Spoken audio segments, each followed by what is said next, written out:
نحمده ونصلي على رسوله الكريم اما بعد وقال رسول اللہ صلی اللہ علیہ وسلم الدعاء مخ العبادہ۔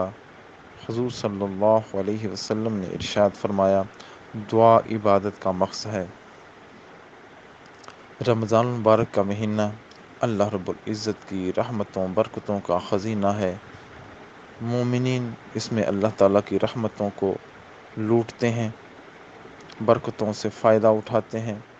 تو دعاؤں کے ذریعے سے اس مہینے کے اندر مومن بندہ زیادہ سے زیادہ اللہ تعالیٰ کی رحمتوں سے اور برکتوں سے مستفید ہو سکتا ہے۔ اور اس کے ساتھ ساتھ حضور صلی اللہ علیہ وسلم نے فرمایا الدعاء هو العبادہ، دعا وہ عین عبادت ہے، یعنی جہاں دعا سے ہماری ضرورت پوری ہوتی ہے وہاں دعا عبادت بھی ہے۔ اور شکوہ یہ رہتا ہے کہ ہم تو دعا مانگتے ہیں لیکن دعا قبول نہیں ہوتی، تو سمجھ لیں جب تک یقین کے ساتھ دعا نہیں مانگی جائے گی اس وقت تک دعا قبول نہیں ہوگی۔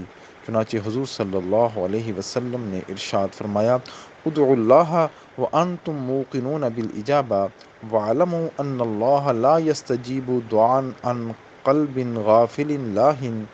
اللہ کو اس حال میں پکارو کہ تم دعاؤں کی قبولیت کا تمہیں یقین ہو، اور جان لو کہ اللہ تعالیٰ غافل اور لہو و لعب میں پڑے ہوئے دل کی دعا کو قبول نہیں فرماتے۔ تو دل کے اندر جب یہ بات ہوگی کہ میں تو گناہ گار ہوں اور دھیان کہیں اور ہوگا، اللہ کی طرف دھیان نہیں ہوگا، تو پھر دعا کیسے قبول ہوگی؟ تو دعاؤں کا یقین ہونا چاہیے، پھر کہیں جا کر دعا بندے کی قبول ہوگی۔ کیونکہ دنیا والوں کا اور اللہ تعالیٰ کا معاملہ بڑا عجیب ہے۔ دنیا والوں کے ہاں تو زر چلتا ہے لیکن اللہ تعالیٰ کے ہاں زاری چلتی ہے۔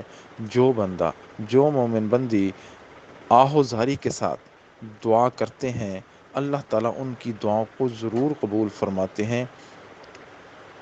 اور دنیا والوں کا اور اللہ تعالیٰ کا معاملہ اس لحاظ سے بھی مختلف ہے کہ دنیا والوں سے مانگو تو وہ ناراض ہوتے ہیں، جبکہ اللہ تعالیٰ سے نہ مانگو تو اللہ تعالیٰ ناراض ہوتے ہیں۔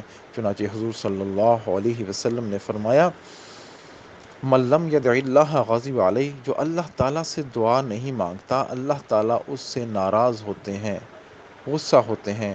تو اللہ تعالیٰ مانگنے سے خوش ہوتے ہیں۔ وہ پروردگار جس کے پاس دینے کے لیے وسیع خزانے ہیں اور اس کے خزانوں میں پھر کمی بھی نہیں آتی، تو چاہیے نا کہ اس رب سے، اس پروردگار سے انسان عاجزی اور زاری کے ساتھ مانگے۔ ایک نبینا تھا، وہ غلاف کعبہ کو پکڑ کر دعا مانگ رہا تھا کہ یا اللہ میری بینائی لٹا دے، میری بینائی لٹا دے۔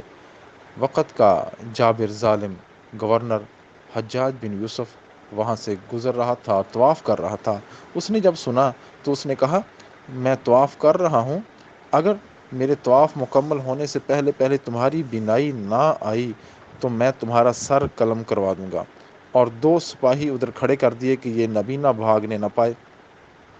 اس نے طواف شروع کر دیا اور نبینا نے جب یہ سنا تو اس نے تو رونا شروع کر دیا اللہ تعالیٰ کے سامنے، یا عظیم پروردگار، یا رحیم آقا، پہلے تو میری آنکھوں کا مسئلہ تھا، اب تو میری جان کا مسئلہ آ گیا ہے، یہ تو بہت ظالم ہے، یہ تو میرا سر قلم کر دے گا، یہ تو مجھے نہیں چھوڑے گا۔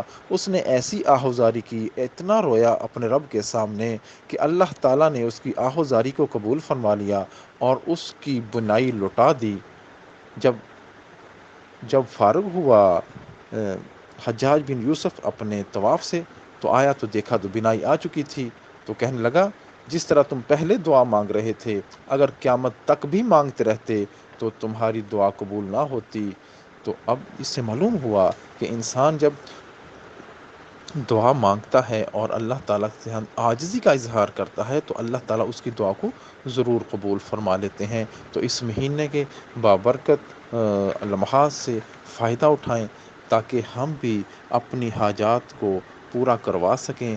اللہ تعالیٰ عمل کی توفیق عطا فرمائے۔ وآخر دعوانا ان الحمد للہ رب العالمین۔